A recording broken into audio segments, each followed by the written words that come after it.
Friends, today's topic is how to kill your anxiety so you can use your mental energy to get what you really want. To have peace and a satisfying life, you must learn how to let go. There are situations in life that you can control and situations in life that you cannot control.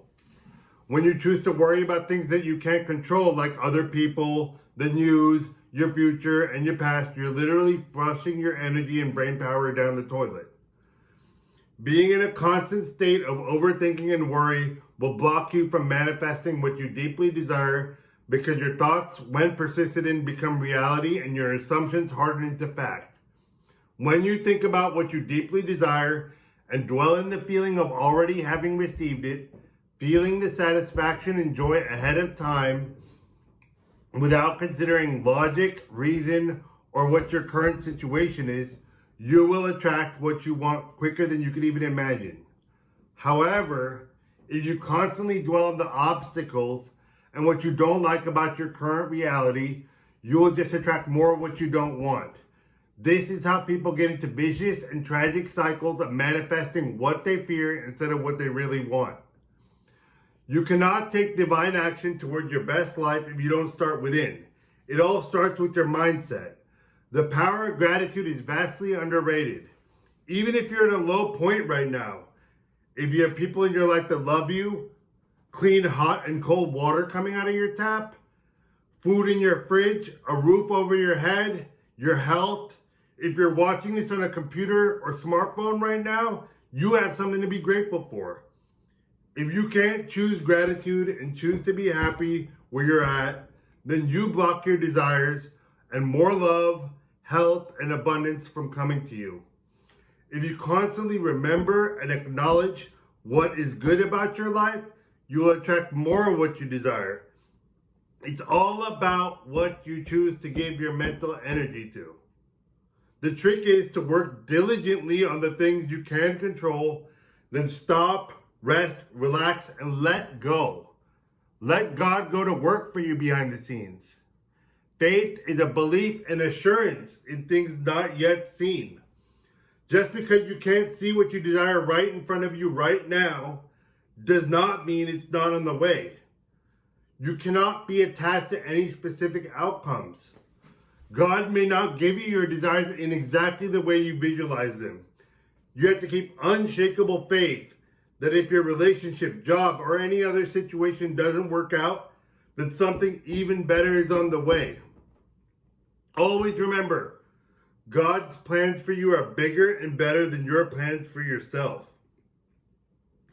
You must keep the faith and prevent yourself from falling into a state of anxiety and worry by remembering what you're going through now is for your greater good. God is not going to give you your desires until He is sure you can handle them. He will continue to allow you to go through trials and tribulations to build your faith, patience, resilience, and ultimately bring you closer to Him. People who are single think they'd be happy in a relationship. But you know what? A healthy relationship takes a lot of work and pain to keep. And you might not have the mindset it takes to maintain a healthy relationship just yet. People who rent an apartment might think the landlord's life is easy and he's just minting money. But they don't usually have any idea of the long hours of work, expenses, maintenance, and time that went into keeping those properties and maintaining those properties. You had to let go of the grass is greener mentality. When you show God that you're happy and grateful for your current circumstances, you're just setting yourself up to receive more and more of what you actually really want.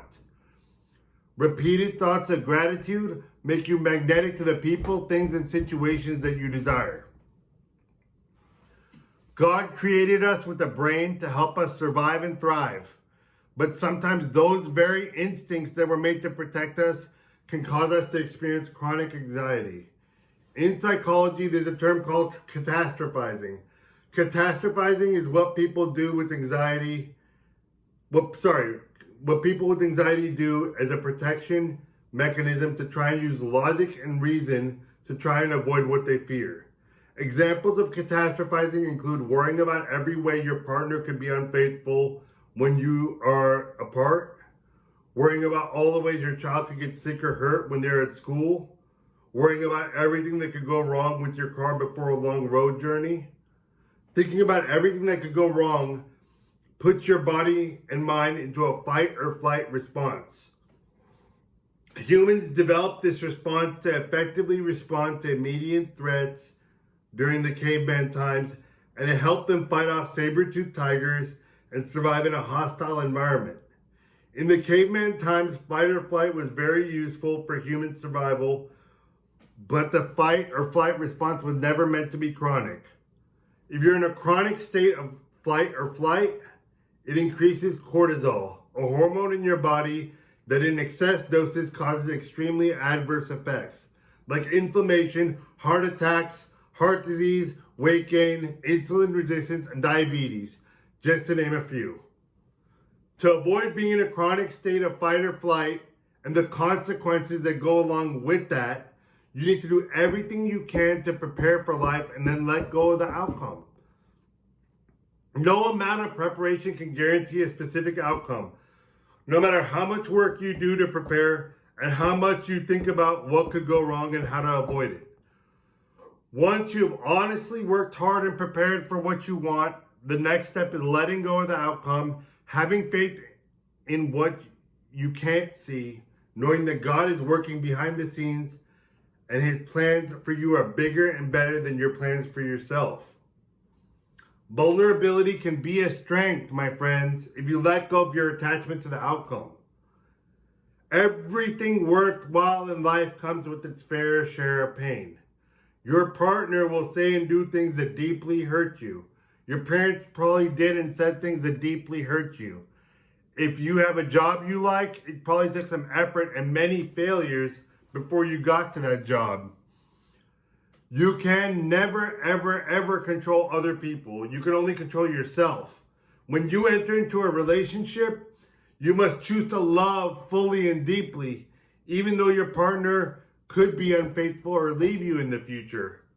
If you're constantly thinking about what could go wrong and trying to protect yourself against those situations, you will only make yourself mentally unstable and attract what you fear into your life.